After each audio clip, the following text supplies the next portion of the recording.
By Congressman Barbara Lee, Democrat from California. And Congressman, my understanding is, like John Lewis, you are not going to the inauguration. And I wonder, do you agree with Congressman Lewis that do you view this president as, quote, not legitimate?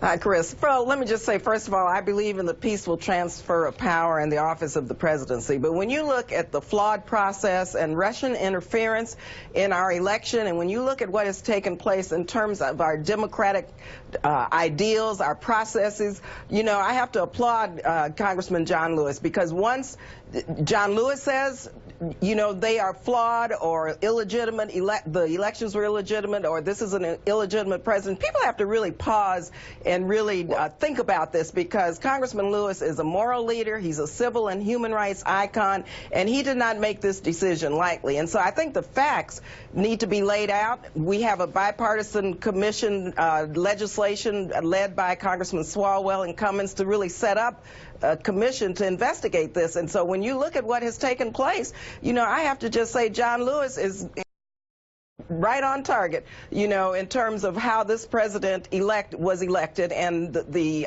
interference and what took place as a result of these elections. Even the FBI, in terms of their bias and how they conducted these investigations, what was made public, what was not made public, you know, people can decide for themselves, but there are so many problems with what took place until, once again, Congressman John Lewis needs to be applauded. Were you in that briefing today, Congressman? Yes, I was. Did you share that? I mean, it was sort of a fascinating scene afterwards, just Democrat after Democrat coming out saying in very strong words how frustrated, angered, you know, how many questions they had. Was that your feeling coming out of that as well? Chris, I was angry. I wasn't frustrated because, you know, the facts leading up to today were very clear to me.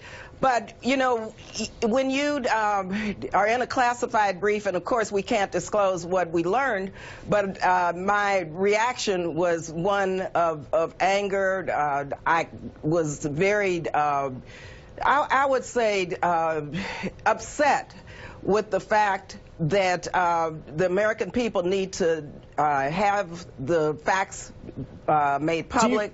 We need some transparency, and we need this investigation so the public will know exactly what took place. So you feel there are important things for the public to know that they cannot or do not know at this moment? I think it's important for an investigation to be conducted that is public, and of course there are going to be some issues that will be classified that cannot be disclosed, but I think for the most part we need the bipartisan commission, which the House is, I think all Democrats are on the legislation. Right. We need that so the public will know exactly what took place and make their own decisions about the outcome of this election. All right, Congresswoman Barbara Lee, thanks for joining me. Appreciate it.